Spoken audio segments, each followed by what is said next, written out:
하나님께서 살아 계신다고들 말하지 않습니까? 그래서 하나님께서 살아 계신 것을 믿습니까? 하면은 다들 그냥 힘차게 믿습니다. 그럽니다. 돈 안 드니까 그런 것 같아요. 믿지도 못하면서 그렇게 말하는 게 아닌가 싶어요.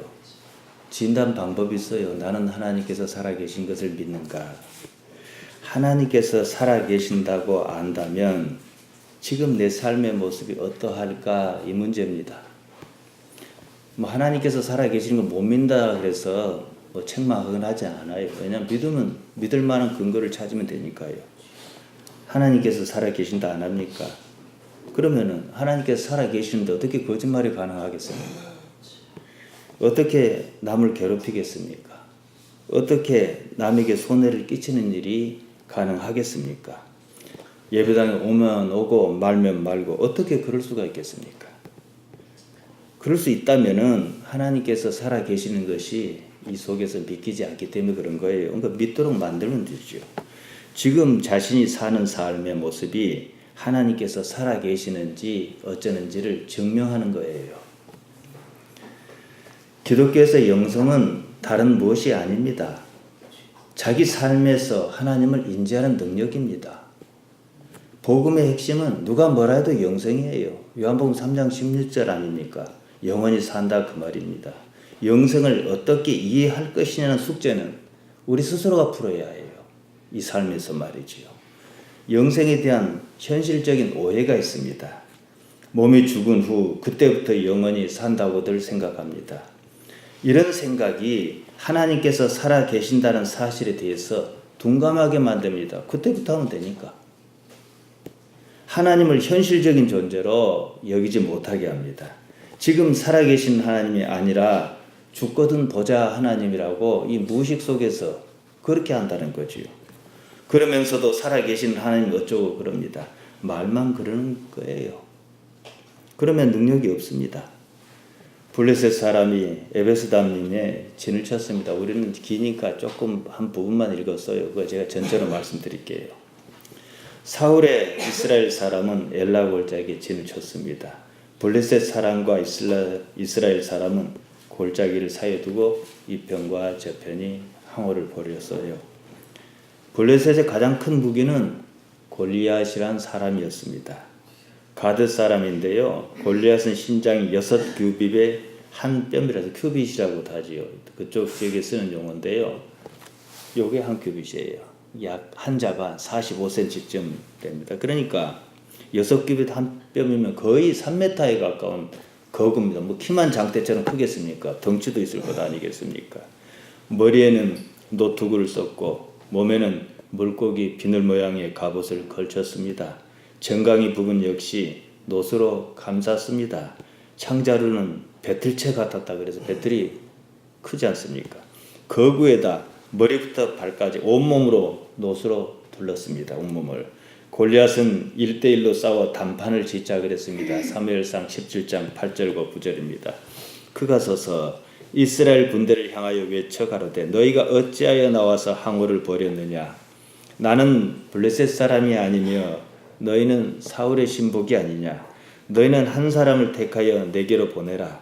그가 능히 싸워서 나를 죽이면 우리가 너희의 종이 되겠고 만일 내가 이기어 그를 죽이면 너희가 우리의 종이 되어 우리를 섬길 것이니라. 골리앗은 이스라엘을 모욕했습니다. 사울 진영은 방법이 없어요. 저걸 해볼 방법이 없어요. 뾰족한 수가 없습니다. 골리앗과 싸우겠다고 나선 사람이 아무도 없어요.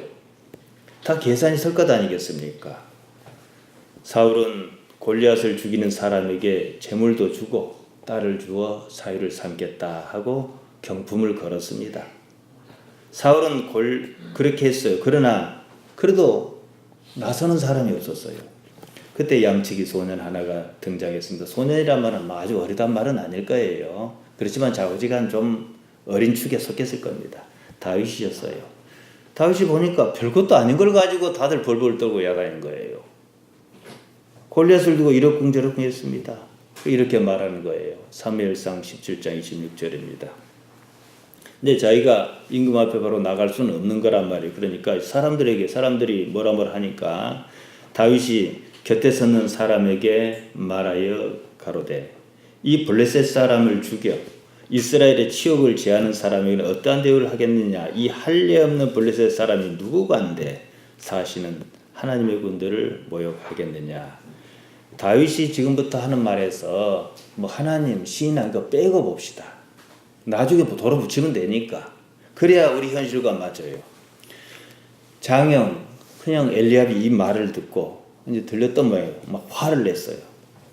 그가 다윗에게 노를 바라여 가로되 내가 어찌하여 이리로 내려왔느냐. 들에 있는 몇 양을 네게 맡겼느냐. 나는 내 교만과 내 마음의 완악함을 아노니 내가 전쟁을 구경하러 왔도다. 일이 안 풀리는데 네가 와서 꼬라지를 피우냐. 꼬라지 나게 만드냐 이거지요. 다윗도 지지 않습니다. 확신 때문에 그러겠지요. 내가 무엇을 하였습니까? 어찌 이유가 없으리까? 내가 근거 없이 그런 말 하겠습니까? 다 그럴만 하니까 그런 말 하는 것 아니겠습니까? 아버지가 보내서 왔고 와서 보니 상황이 이렇고 저는 보니까 내가 해볼만 하다. 이 얘기지요. 다윗이 하는 말이 뭐 이렇게 저렇게 사울의 귀에 들어갔습니다. 뭐 궁여지책이겠지요. 사울이 일단 다윗을 불렀습니다.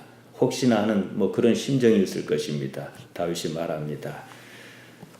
그를 인하여 사람이 낙담하지 말 것이라. 주의 종이 가서 저 블레셋 사람과 싸우리이다.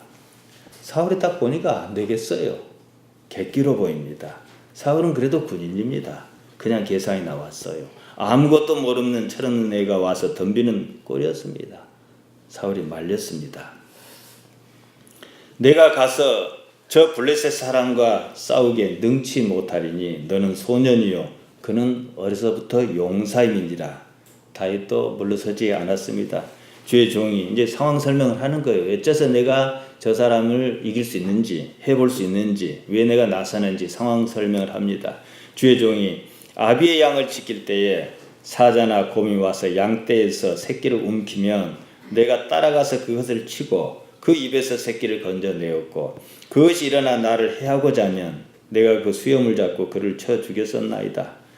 주의 종이 사자와 곰도 쳤은즉 사시는 하나님의 군대를 모욕한 이 할례 없는 블레셋 사람이리까.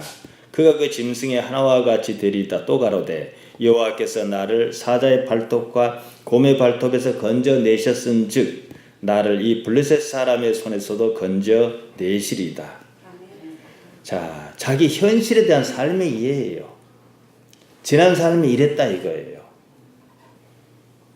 거듭 말씀드리지만 지금 아직까지는 하나님 빼고 봐요. 다윗은 그렇게 얘기했지만은 다윗은 어쨌든 그런 자기 삶을 어떻게 이해했는가 이 문제라는 거죠. 사울은 다윗이 하는 말이 고지고대로 들리지는 않았을 것입니다. 좋게 말해서 하나님께서 도우셨다 이러니까 신앙적인 표현이었을 것입니다. 그냥 하나님이었어요. 자기가 보기에는 대책 없이 신앙에 기대는 말처럼 들렸을 것입니다. 기가 찼겠지만 달리 방법도 없는 거예요. 사울이 다윗에게 말합니다. 가라. 여호와께서 너와 함께 계시기를 원하노라. 이것도 역시 돈 들지 않은 소리예요. 그냥 덕담이에요. 신앙적인 덕담. 이에 사울이 자기 군복을 다윗에게 입히고 노투구를 그 머리에 씌우고 또 그에게 갑옷을 입히며 그랬어요. 다윗은 저부터 군인이 아니었으니까 이런 군장에 익숙치 않았습니다. 다윗이 칼을 군복 위에 차고 익숙치 못함으로 시험적으로 걸어보다가 사울에게 고하되 익숙치 못하니 이걸 입고 가지 못하겠나이다 하고 곧 벗고 손에 막대기를 가지고 시내에서 매끄러운 돌 5을 골라서 자기 목자의 제구 곧 주머니에 넣고 손에 물매를 가지고 블레셋 사람에게로 나아가니라. 하던 대로 하겠다 이 말이에요. 지금 저기 블레셋의 저 골리앗을 죽이는 게 목표지 내가 이런 거 있냐 마냐 이게 중요하지 않다 이거. 이게 맞으면 다행이겠지만은 다윗과 사울의 대화를 제가 길게 말씀드렸습니다. 사울은 다윗의 말을 믿지 못했습니다. 달리 방법이 없다 보니까 그냥 하자는 대로 맡기는 수밖에 없었을 것입니다. 사울에게 다윗의 확신은 무엇도 모르는 아이의 혹이었습니다. 우리는 지금 다윗이 하는 말에서 어떤 믿음도 느끼고 뭐 그런 걸 느껴요. 하나님께 함께 하신다 이런 걸 느껴요. 우리가 이처럼 상황을 쉽게 느끼는 것은요, 해답을 보고 있기 때문에 그래요. 결론을 알고 있으니까 그런 거예요. 근데 왜 내 인생은 결론을 모릅니까? 다윗이 어쩌고 저쩌고가 중요한 게 아니라 내일이 더 중요한 거예요. 공부 못한 아이들은 답지를 먼저 봐요. 그러면 다 알아요. 시험 보면 몰라요. 결론적으로 골리앗은 다윗의 물매 한 방에 맞아 죽었습니다. 돌 한 방에 맞아 죽었습니다. 상황을 조금 더 보고 말씀드리겠습니다. 골리앗이 다윗을 보니까 이거 뭐 누구 놀리는 것도 아니고 그런 상황이에요. 다윗이 젊고 붉고 용모가 아름다웠다 그랬어요. 한편으로 화가 났지요. 자기가 볼 때는 이스라엘이 상대도 안 되는 아이를 내보냈다는 것은 자기를 업신여겼다 그런 뜻으로 받아들일 수 있어요. 그런 골리앗의 감정이 사무엘상 17장 43절 44절에 잘 나타나 있습니다. 블레셋 사람이 다윗에게 이르되 내가 나를 개로 여기고 막대기를 가지고 내게 나와왔느냐 하고 그 신의 이름으로 다윗을 저주하고 또 이르되 내게로 오라 내가 내 고기를 공중의 새와 들짐승에게 주리라. 다윗도 지지 않습니다. 다윗이 블레셋 사람에게 이르되 너는 칼과 창과 단창으로 내게 오거니와 나는 만군의 여호와의 이름 곧 내가 모욕하는 이스라엘 군대의 하나님의 이름으로 내게 가노라. 오늘 여호와께서 너를 내 손에 붙이시리니. 하나님께서 언제 다윗에게 골리앗을 붙이시겠다 말씀하신 적 있습니까? 없어요. 근데 왜 이런 일이 이렇게 알았을까요? 그거 말씀드리려는 겁니다 지금. 그러면 이스라엘 군대의 하나님 이름으로 내가 내게 가로니 이렇게 멋있게 얘기하면 하나님께 도와주실까요? 아니에요. 아무튼요, 내가 너를 쳐서 내 머리를 베고 블레셋 군대의 시체로 오늘날 공중의 새와 땅의 들짐승에게 주어 온 땅으로 이스라엘의 하나님이 계신 줄 알게 하겠고 또 여호와의 구원하심이 칼과 창에 있지 아니함을 이 무리로 알게 하리라. 전쟁은 여호와께 속한 것인즉 그가 너희를 우리 손에 붙이시리라. 뭐 따로 설명이 필요 없습니다. 우리는요 다윗의 말에서 그냥 믿음이 불끈불끈 솟습니다. 다윗과 우리 자신이 한편이라는 생각이 듭니다. 내가 하고 싶은 말을 다윗이 해준 것 같아서 속 시원합니다. 그뿐이에요. 신앙적 동질감입니다. 그거 느끼라고 이 기록이 있는 게 아니에요.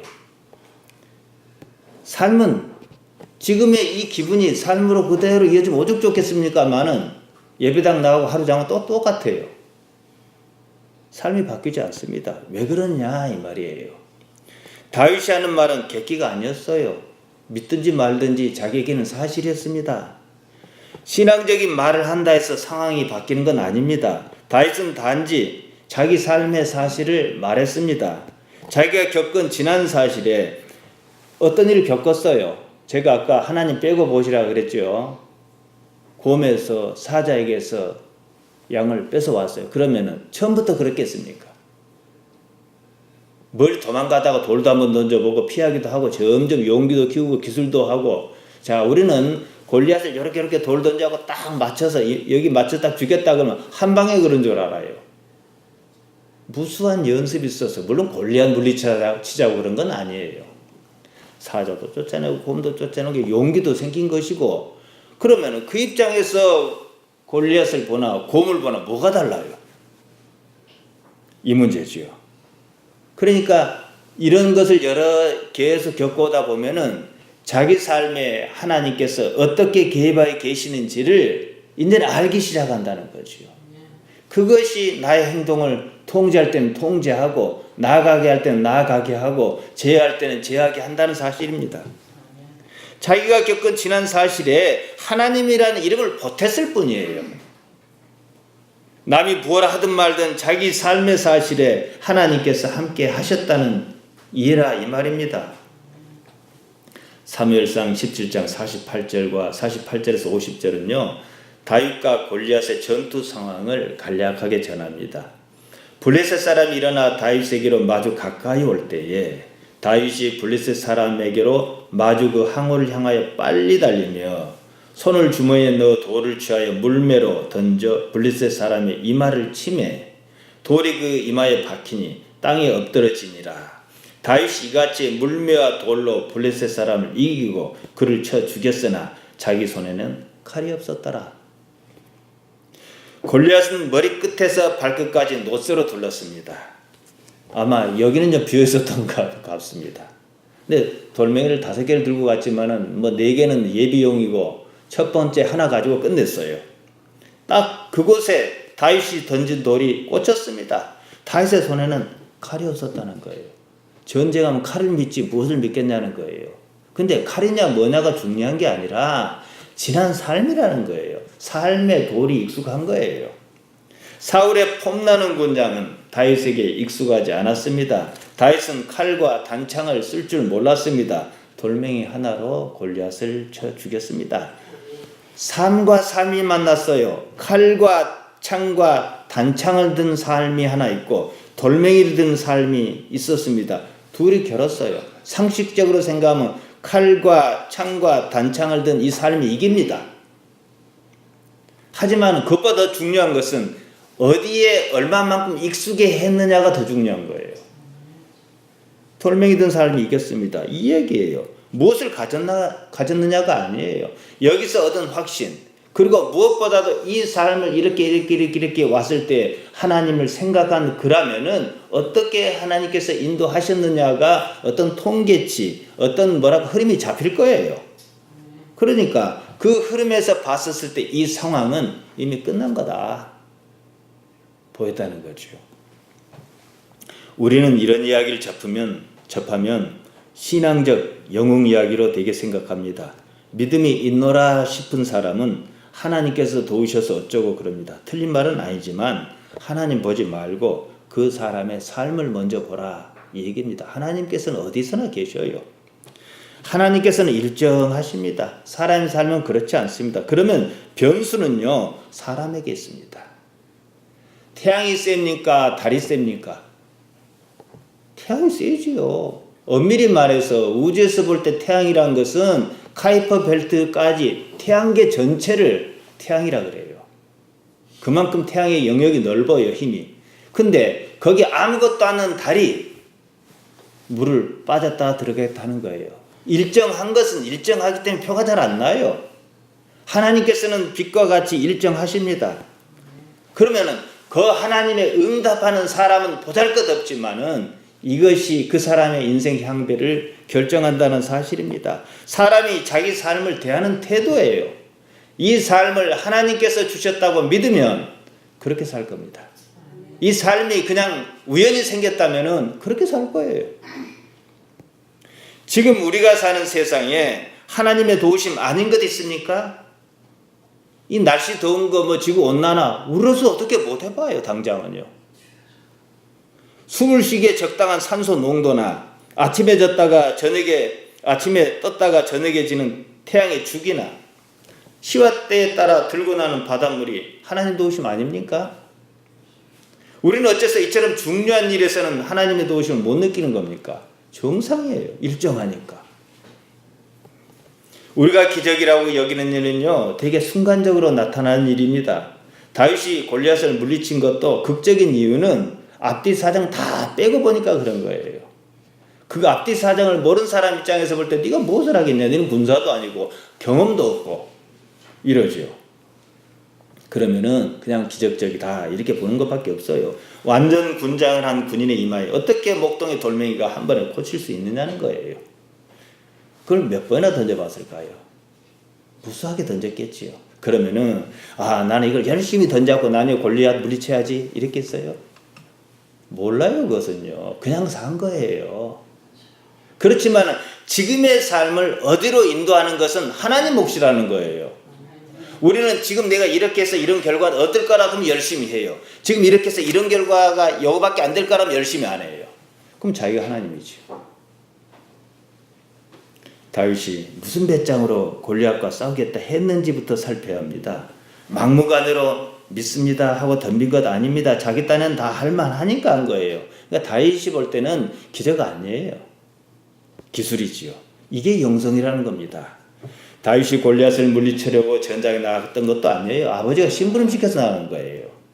다윗의 아버지 이새에게는 8 아들이 있었습니다. 그중 막내가 다윗이었습니다. 장성한 아들 셋, 장자 엘리압과 차자 아비나답과 셋째 삼마는 사울을 일찍이 쫓았습니다. 다윗이 양을 쳤어요. 블레셋과의 전투가 40일가량 답보 상태였습니다. 아버지 이새는 다윗을 불러 면회를 좀 다녀오라 그랬습니다. 사무엘상 17장 17절 18절입니다. 내 형들을 위하여 이 볶음국식 한 에바와 떡 10덩이를 가지고 진으로 속히 가서 내 형에게 주고 이 치즈 10덩이를 가져다 그들의 천부장에게 주고 내 형 안부를 살피고 증표를 가져오라. 가다가 어디로 셀까 싶어서 그랬는가 증표도 갖고 오라 그랬어요. 치즈 10덩이를 별도로 천부장에게 주라 했습니다. 세 아들을 잘 보아달라는 뭐 청탁인지 어쨌든 그런 것 같아요. 흔히 생각할 수 있습니다.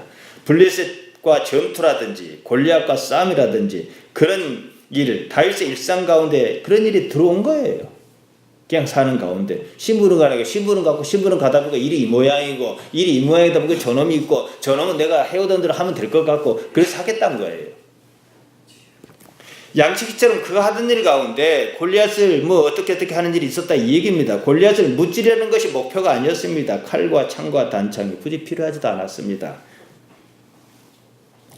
우리가 고등학교 다닐 때 배우지 않습니까? 영국의 낭만파 시인 바이런이 있습니다. 그가 이런 말을 했어요. 어느 날 잠에서 일어나 보니 하루아침에 유명인이 되어 있더라. 어느 날 자신이 유명인사라했다는 사실을 발견한 거예요.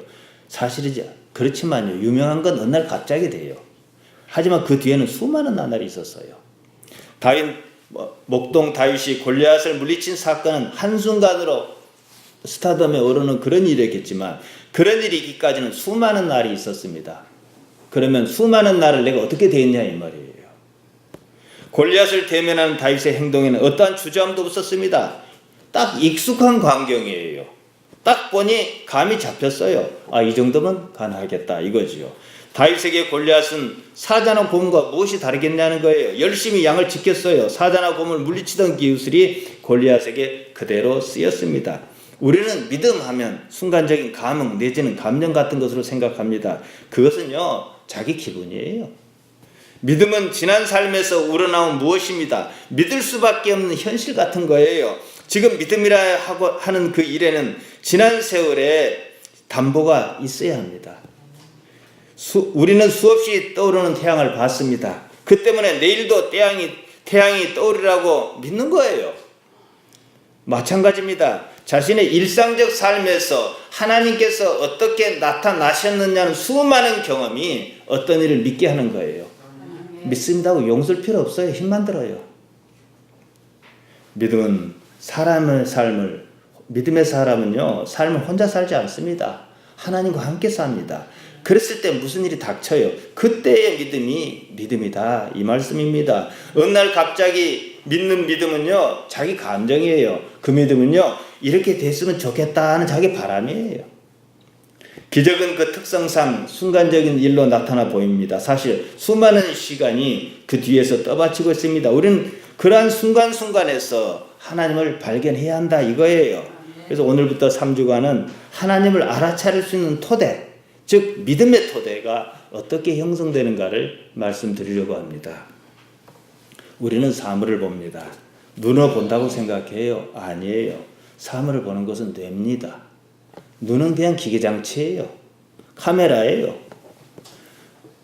오히려 눈으로 본다고 그것을 확신하기 때문에 이것이 사물을 제대로 보는데 걸림돌로 작용합니다. 요한복음 9장은 나면서 소경인 사람 얘기가 나오는데 전체적인 맥락은 인식의 문제입니다. 판단의 오류의 문제. 무엇이 잘못 보게 하는가 이거예요. 그래서 요한복음 9장 41절에 보면요. 예수께서 가라사대 너희가 소경되었을 때는 죄가 없으려니와 본다고 하니 너희 죄가 그저 있느니라. 너희가 앞을 보지 못하였다면 하마르테아가 없었을 것이다. 오히려 본다고 하니 너 보는 것을 그냥 믿으니까 하마르테아가 그저 있다 이 말씀입니다. 본다고 하니까 오히려 세상을 잘못 본다 이 말이에요. 보는 것을 사실로 믿으니까 일이 꼬인다 이 말이에요. 생각해 보세요. 이제 눈 뜬 사람이 잘 보겠습니까? 지금까지 봐온 사람이 잘 보겠습니까? 지금까지 봐온 사람은 예수님을 못 알아봤어요. 배척했습니다. 보는 문제가 아니에요. 인식의 문제, 알아차리는 문제입니다. 눈은 그저 영상을 받아들이는 입력장치에 불과합니다. 진정으로 본다는 말은요, 감각으로 느끼고 해석하는 그런 것입니다. 우리는 그것을 감이다 이렇게 말해요. 음식을 요리할 때 눈이나 손으로만 하지 않아요. 눈이 하는 일은 간단해요. 설탕, 이건 설탕, 이건 소금, 이건 눈이 해요. 하지만 냄새, 맛, 온도, 그리고 손으로 전해온 느낌 등 눈으로 감당할 수 없는 일이 참 많습니다. 감이 있어야 해요. 대상을 직관적으로 파악하는 능력을 말합니다. 이때 눈은 아까 말씀드린 설탕인지 소금인지 된장인지 고추장인지 이것만 구분해요. 보조 역할이죠. 2009년 여름에요. 그 맹인 안마사 몇이 우리 마을에 다녀가지 않았습니까? 그래서 이렇게 안마해줬지 않습니까? 한참 일하다가 이제 좀 오는 분이 뜸해서 쉬는 시간이었는데 그 인솔자 목사가 그 방조로 한 바퀴 태워달래요. 섬 주변을 돌았죠. 그래서 저는 그때 아니 앞도 못 보는 사람이 배를 타서 뭐 할까? 뭘 본다 그럴까? 이런 생각을 하고 배를 탔단 말이에요. 다 엄청 좋아하더라고요. 그들은 눈으로 바다를 보지 않았어요. 몸으로 바다를 봤습니다. 눈 말고 눈 대신 피부, 귀, 진동, 이 감각기관을 다 동원하는 거예요. 갯냄새, 물소리, 배가 물살을 가르는 진동, 모든 감각의 통로를 통해서 마치 바다를 보던 듯이 보았습니다. 바다를 알아차린 거예요. 얼굴에 부딪히는 느낌, 바람의 느낌, 지나가는 배의 엔진 소리, 뜨겁게 내리쬐는 햇살까지도 오히려 눈으로 보는 것보다 더 느꼈습니다. 눈으로 보지 못하다 보니 더욱 절실했습니다. 왜냐? 느낌을 그려야 하잖아요. 머릿속에서. 재구성을 해야 하잖아요. 다가오는 느낌을 놓칠세라 온몸으로 받아들이면 막 어린아이처럼 웃더라고요. 사실 저는 일상대로 지나갈 수 있는 일이 좀 충격이었어요. 제가 늘 보던 광경이었습니다. 습관적으로 지나쳤습니다. 언제 저렇게 이 일상적인 광경이 절실한 적이 있었는가 싶었어요. 앞을 보지 못하니까 더욱 절실하게 느낄 수 있었습니다. 그날 저녁에 아내가 식사 준비 마쳤으니까 식사하러 오라고 좀 전화라 그래서 내려갔습니다. 회관에 갔더니 또 텔레비전을 켜놓고 있어요. 아니 앞도 안 보는 사람이 무슨 텔레비전이냐 했더니 제 생각이 또 틀렸어요. 그들은 눈으로 보지 않았어요. 귀로, 진동으로, 온몸으로 TV를 보고 있었어요. 그림은 재구성하겠지요. 온몸의 감각을 일깨워봤습니다. 눈으로 받아들이든 다른 감각으로 받아들이든 그 다음은요 뇌가 하는 일입니다. 저는 본다고 믿었습니다. 눈을 믿었어요. 요새 눈 때문에 사고 많이 나요. 미국에서 그 스마트폰 개발해서 프로그램 개발하는 이른바 실리콘밸리 부자들은요 중학교 때까지 스마트폰을 안 줍니다. 저희들끼리 학교 만들어가지고. 그 때문에 오히려 보지 못하는 부분이 있었습니다. 보이는 것이 전부가 아니었습니다. 보이는 것 때문에 진짜로 보아야 할 것을 보지 못하고 놓치는 수가 있겠구나 싶었습니다. 그처럼요. 눈은 단지 사물의 모습을 받아들이는 보조수단에 불과합니다. 어느새 그것이 마음에 자리 잡고서 절대적인 것으로 행세합니다. 그들은 눈 대신 다른 감각기관으로 보는 것을 대신했습니다. 당연히 시력을 잃기 전에 가지고 있었던 기억을 바탕으로 영상을 재구성할 것입니다. 여러분 집 가보세요. 좀 불편하게 하지만요. 불 꺼도 돌아다녀요. 그림이 딱 있어요. 우리가 보는 것과 그들이 보는 것은 약간 차이가 있습니다. 글자를 읽는다든지 이건 못해요. 본질적으로 인식의 차원에서는 다르지 않다 그 말씀입니다. 우리는 눈으로 봅니다. 눈을 통해서 들어오는 사물의 모습을 있는 그대로 받아들인 게 아니에요. 뇌에서 재구성합니다. 재구성한 소재는 결국은요. 과거에 어떤 경험이 있었는가 그 기억을 통해서 재구성하는 거예요. 다윗이 돌멩이로 골리앗을 때렸어요. 딱 감이 잡히고 용기가 생겼어요. 딱 이건 뭐 해볼만 하다. 질 사람이 어떻게 그거 하겠습니까? 과거의 경험이 그렇게 한다는 거예요. 그럼 과거에 누가 함께 했냐 이 얘기예요. 지금은 또 내일에 가면 과거가 될 거예요. 지금은 어떻게 살 것이냐 이 문제지요. 우리 머리는 아주 특별합니다. 작은 두뇌가 처리한 일을 보면 경이롭습니다. 하지만 현실을 볼 때는 있는 그대로 파악하지 못하는 문제를 일으킵니다. 마음의 작동 원리를 깊이 하면 알수록 우리가 세상을 보는 눈에는 심각한 편견이 있다는 사실을 깨달을 수밖에 없습니다. 편견은 오류입니다. 인식하지 못해요. 본다고 하는 주체적인 동작은 눈이 아니에요. 마음이 하는 것입니다. 눈으로 사물을 본 것을 가지고 파악했다고 여기기 때문에 편견이라는 오류가 발생합니다. 이 오류가요, 하나님을 보지 못하게 만듭니다. 이런 오류를 극복하는 유일한 방법이 있습니다. 우리가 지금 여기 있어야 한다는 거예요. 눈의 역할은 단지 보는 것이 합니다. 판단하는 거 아니에요. 정보를 받아들이는 것으로 다른 감각을 돕는 역할이어야 합니다. 마음 또한 마찬가지입니다. 진짜로 봐야 할 것을 보는데 도움이 되지 않는다면 적어도 방해는 하지 말아야 합니다. 앞서 인용했습니다만 예수님께서 요한복음 9장 41절에서 말씀하셨듯이 본다는 것이 탈이에요. 오히려 보지 못했다라면 탈을 잡지 않았을 것입니다. 성경에서 죄라고 말한 하마리티아는요, 관역을 잘못 맞췄다 이 뜻이에요. 헛다리 짚었다 이 말이에요. 본다는 말 안에 이미 판단이 들어있습니다. 이처럼 눈이 실제를 알아차리는 일을 방해할 때가 많습니다. 인식이 오릅니다. 보기 때문에 오히려 봐야 할 것을 보지 못하는 역설적인 상황이 닥칩니다. 알아차려야 할 것은 알아차려야 합니다. 보는 것은 그다지 중요하지 않아요. 최종적으로 어떻게 내가 이것을 인식할 것이냐, 알아차릴 것이냐, 이게 중요한 것입니다. 이청준이 쓴 서편제가 있어요. 1993년에 임권택 감독이 영화로 만들었습니다. 주인공 유봉은 송아에게 약을 먹여서 봉사를 만들어버립니다. 송아가 소리를 내는데, 이 예술이라는 것은 다 그렇지만 어느 턱에 올라가면 나 도저히 못해 하는 턱을 만나요. 여기서 좌절하면 꺾이는 것이고 올라가면 또 트이는 거 이런 거잖아요. 어쨌든 그런 한계에 부딪히니까 이제 자기가 못하겠다 하고 자신을 떠날까 싶어서 그랬어요. 한계를 뛰어넘게 하려는 이른바 극약 처방이었던 겁니다. 앞을 보지 못하자 송아가 소리에 더 전념합니다. 유봉이 원하는 경지에 이릅니다. 작품은 송아가 소리를 내는데 한계에 부딪힌 것은 한을 품지 않아서라고 우리의 정서를 거기다 딱 대입시켜서 표현을 합니다. 뭐 일리는 있어요. 한은 응어리진 마음, 그것이 오히려 집념과 몰입을 일으키는 동력인 것은 사실입니다. 하지만 저는 다른 관점을 가지고 있습니다. 그것도 그것이지만 눈 자체도 문제라는 거예요. 눈이 오히려 마음을 흐리게 하는 것이라고 봅니다. 오늘날 우리 주변을 보세요. 우리 시선을 빼앗아가는 것이 어디 한둘입니까? 나중에는 눈을 감고 있어도요, 아까 봤던 것이 영상으로 남아서 머릿속에서 뱅뱅 돕니다. 눈 때문에 정작 봐야 할 것을 보지 못하는 상황이 있다는 거예요. 눈 때문에 사고친 사람도 있어요. 창세기 3장 6절입니다. 여자가 그 나무를 본 즉 먹음직도 하고 보암직도 하고, 이게 보암직했다 그러잖아요. 여기서부터 시작하잖아요. 지혜롭게 할 만큼 탐스럽기도 한 나무인지라 여자가 그 실과를 따먹고 자기와 함께한 남편에게도 주며 그도 먹은지라. 본즉 사건이 벌어졌습니다. 보지 않았더라면, 보지 못했더라면 그런 일이 없었을 거예요. 선악을 알게 하는 과실은 말 그대로 선악을 알게 하려는 목적입니다. 본다고 하는 동작이 선악을 알게 했습니다. 눈 뜸은 곧 선악에 관한 알을 말합니다. 우리는 선과 악을 압니다. 그 때문에 선을 지향하는 거예요.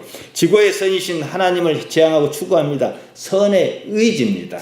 선악과는 적어도 우리에게 선의 의지를 알게 했습니다. 하나님의 입장에서 본다면 더욱 분명합니다. 하나님께서는 아담과 하와의 선악과 사건이나 모세의 홍해 사건이나 예수님의 십자가 사건이나 지금 우리가 예배하는 이 사건이나 동일한 시점을 가지고 계시다는 거예요. 모두가 동시적인 일입니다. 따라서 아담과 하와가 선악과를 따먹지 않았더라면이라 하는 경우는 존재하지 않습니다. 따먹어야 우리가 있어요. 우리가 있으면 따먹어야 하는 거예요. 따먹는 경우만 존재합니다. 아무튼 본즉 사건이 생겼습니다. 판단이 생겼습니다. 인식이 어느 방향으로 흘렀습니다. 어떤 방향은 이미 있어온 길잡이입니다. 본즉 따먹고 싶었어요.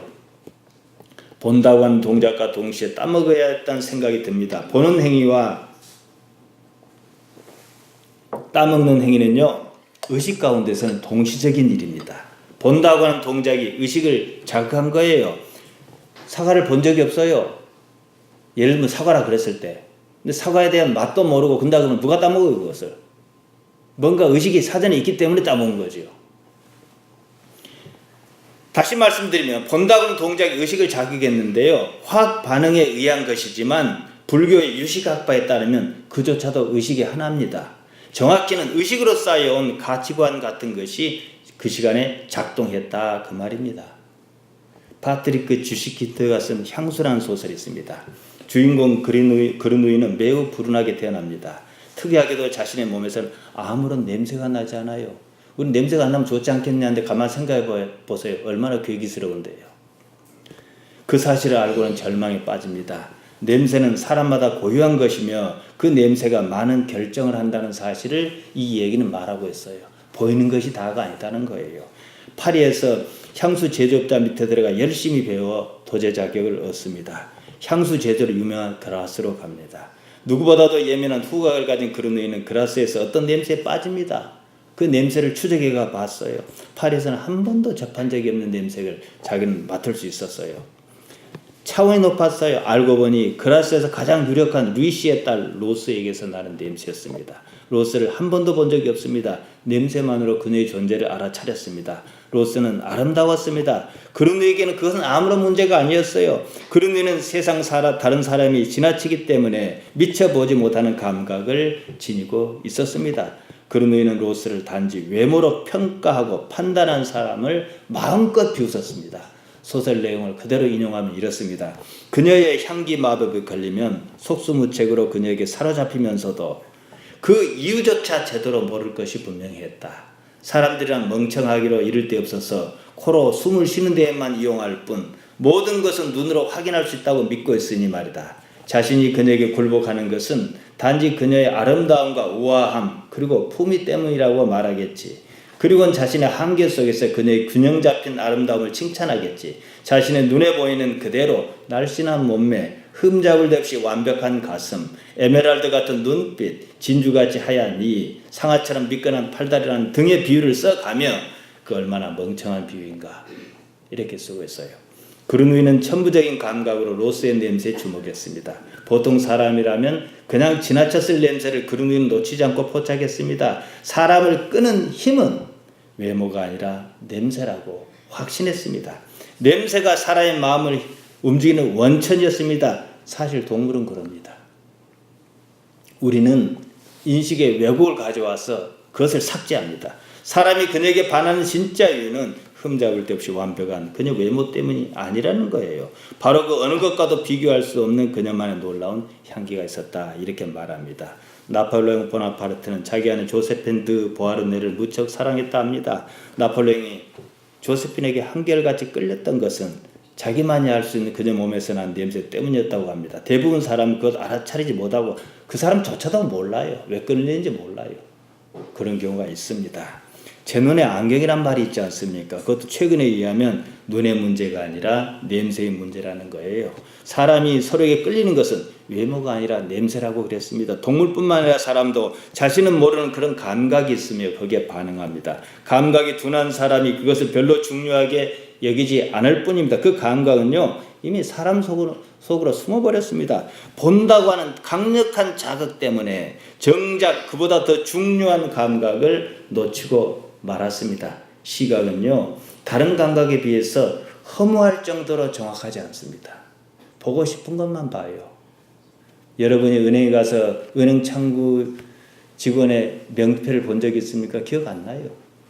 나이가 들면 내가 문을 잠그고 왔는지 열고 왔는지 생각이 안 나는 건 명사 띠 가면 잠기고 이러니까. 왜냐? 바로 그 다음에 있을 일을 먼저 생각하거든요. 우리가 잊고 사는 것이 있습니다. 하나님께서 창조하신 이 세상은요 완벽해요. 믿거나 말거나 완벽해요. 어차피 우리가 이 자리에 있는 건 그걸 전제로 있거든요. 다만 우리가 그 완벽을 알아차리는 안목, 깨달음은 어디서 얻을 것이냐 이 문제예요. 완벽해서 완벽합니까? 뭔가 어떤 근거를 만들어야 해요. 그 완벽이 곧 하나님 나라거든요. 눈은 하나님의 완벽한 창조를 오히려 알아차리지 못하게 합니다. 오히려 눈 때문에 오류를 일으킵니다. 우리 성경에서 죄라고 번역한 하마르티아는 거기서 시작합니다. 하마르티아는 판단 잘못에 가까운 말입니다. 보는 것을 믿지 말아야 합니다. 우리가 이 오류를 극복하는 유일한 방법은요 있는 그대로 보려고 하는 거예요. 하나님의 완벽한 창조와 섭리를 받아들인 거예요. 보는 것 자체에 매달려 판단하지 말고 그냥 받아들인 겁니다. 보이는 것이 마음을 좌지우지하지 않게 하는 거예요. 예수님께서 비판하지 말라 하지 않으셨습니까? 마태복음 7장 1절입니다. 비판을 받지 아니하려거든 비판하지 말라. 이제 이렇게 말씀하시니까 비판 안 하려고 애쓰는데 별 효과가 없습니다. 이 원래 그 안에 담긴 의미를 봐야 해요. 이 비판이란 말은요, 크리노 판단하다, 결정하다, 구별하다 똑같아요. 요한복음 8장에서 가늠한 여자에게 나도 너를 정죄하지 아니하느니 번역 잘못했습니다. 크리노입니다. 나도 너를 판단하지 않겠다는 거예요. 이 상황은 판단한다고 어떻게 할 성질이 아니라는 거예요. 판단 안 하겠다. 다시 시작하자 여기서부터. 그런 의미죠. 비판이란요, 마음의 작용입니다. 그것은 결국은요, 편견이에요. 옳든 그르든. 편견의 기반은 과거입니다. 과거는 다 나빴어요. 좋은 것만 기억하려고 하지만요, 나를 움직이는 힘은 주로 나쁜 거예요. 과거 또한 편견입니다. 편견 대부분은 보는 것에 지나치게 의존함으로 발생하는 이른바 기형적인 현상입니다. 실제적인 사실로서 사실을 사실로 보는 눈이 필요하다는 거예요. 그런 능력이 있어야 하나님의 세상, 하나님의 나라가 보입니다. 쉬운 방법이 있습니다. 지금 여기 있는 거예요. 의식적으로. 나이가 들면 들수록 안 그럽니다. 아이들은 잘해요. 아이들은. 깨어있으라는 말이 그거예요. 자신의 실존을 언제나 실감해야 합니다. 소경은 보지 못합니다. 그 때문에 눈 대신 다른 모든 감각을 일깨웁니다. 지금에 있을 수밖에 없는 거예요. 앞에 뭐가 있을지, 턱이 있을지. 서울 같은 데 가면 지하철에 저기 앞을 못 보는 사람 가라고 얼럭벌럭하게 이렇게 해놨잖아요. 그걸 치고 간다고 생각해 보세요. 우리는 다 본다 하고 그냥 가요. 얼마나 깨어있어야 하겠어요. 우리 삶을 경계 상태로 만들어야 그거 좀 힘들긴 하지만 오히려 거기 익숙하면 그게 더 유익합니다. 삶에 깨어있다는 거예요. 신앙은요, 자기가 아는 범위 안에서 성장합니다. 우리 신앙은 우리 삶에서 하나님께서 어떻게 살아 계시는지를 알고자 하는 겁니다. 또한 아는 만큼 성장합니다. 그것을 아는 만큼 삶의 가치와 의미는 질적으로 다를 수밖에 없습니다. 하나님에 대한 알의 배경은요, 다름 아닌 우리가 살아가고 있는 바로 이 삶입니다. 그 삶은 언제나 진행하고 있어요. 그 진행은 순간과 순간이 맞닿아 있고 그것으로 이루어져 있습니다. 이 연속적인 순간을 우리는 지금이라고 그래요. 제가 종종 그런 비유를 안 합니까? 우리는 여기서부터 요렇게 서서 요만큼 왔다. 내 나이가 80이니까 요만큼이다. 이렇게 생각하지만은 한 번도 가본 적이 없어요. 나는 가만히 있어 집에 갔어요. 우리가 항상 여기 살았잖아요. 공간이나 시간이나. 왜 지금을 놓치고 사냐는 거예요.